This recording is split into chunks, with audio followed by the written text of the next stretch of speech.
ಸ್ನೇಹಿತರೆ, ಉದ್ಯೋಗಾಕಾಂಕ್ಷಿಗಳ ಹೋರಾಟ ಸಮಿತಿ ಹಾಗೂ ಜನಸಾಮಾನ್ಯರ ವೇದಿಕೆಯಿಂದ ನಿನ್ನೆಯನ್ನು ಧಾರವಾಡದಲ್ಲಿ ಬೃಹತ್ ಪ್ರತಿಭಟನೆಯನ್ನು ಹಮ್ಮಿಕೊಂಡಿದ್ವಿ.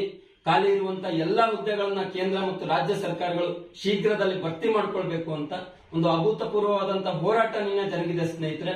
ಆ ಒಂದು ಸಂದರ್ಭದಲ್ಲಿ ಪೊಲೀಸರು ಮಧ್ಯ ಪ್ರವೇಶ ಮಾಡಿಬಿಟ್ಟು ಹೋರಾಟಕ್ಕೆ ಅನುಮತಿ ಇಲ್ಲ ಅಂತ ಹೇಳ್ಬಿಟ್ಟು ಏನು ಹೋರಾಟಗಾರನ ಬಂಧಿಸಿದ್ರು. ಅದಾದ ಮೇಲೆ ಈ ಒಂದು ಹೋರಾಟ ಇಡೀ ರಾಜ್ಯದಾದ್ಯಂತ ಹಬ್ಬಿದೆ. ರಾಜ್ಯದ ಹಲವಾರು ಜಿಲ್ಲಾ ಕೇಂದ್ರಗಳಲ್ಲಿ ಉದ್ಯೋಗಾಕಾಂಕ್ಷಿಗಳ ಹೋರಾಟ ಸಮಿತಿಯಿಂದ ಪ್ರತಿಭಟನೆಗಳು ಕೂಡ ನಡೆದಿದ್ದಾವೆ. ಒಂದು ಹೋರಾಟಗಾರನ ಬಿಡುಗಡೆ ಮಾಡಬೇಕು ಅಂತ ಹೇಳಿ ಮೊಟ್ಟ ಮೊದಲನೇದಾಗಿ ಈ ಒಂದು ಎಲ್ಲ ಹೋರಾಟದಲ್ಲಿ ಭಾಗವಹಿಸಿದಂತ ಉದ್ಯೋಗಾಕಾಂಕ್ಷಿಗಳ ಹೋರಾಟ ಸಮಿತಿ ಒಂದು ಹೋರಾಟದ ಅಭಿನಂದನೆಗಳನ್ನು ಸಲ್ಲಿಸುತ್ತದೆ.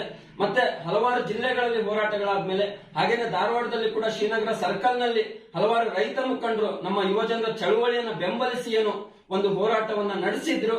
ಅದ್ರ ಪರಿಣಾಮವಾಗಿ ಫೈನಲಿ ಒಂದು ಪೊಲೀಸರು ಹೋರಾಟಗಾರರನ್ನ ನಿನ್ನೆ ಬಿಡುಗಡೆ ಮಾಡಿದ್ದಾರೆ.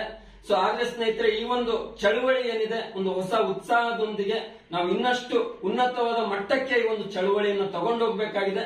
ಆ ದಿಕ್ಕಿನಲ್ಲಿ ಉದ್ಯೋಗಾಕಾಂಕ್ಷಿಗಳ ಹೋರಾಟ ಸಮಿತಿ ಮುಂದಿನ ದಿನಗಳಲ್ಲಿ ಈ ಹೋರಾಟವನ್ನು ಇಷ್ಟಕ್ಕೆ ನಿಲ್ಲಿಸೋದಿಲ್ಲ.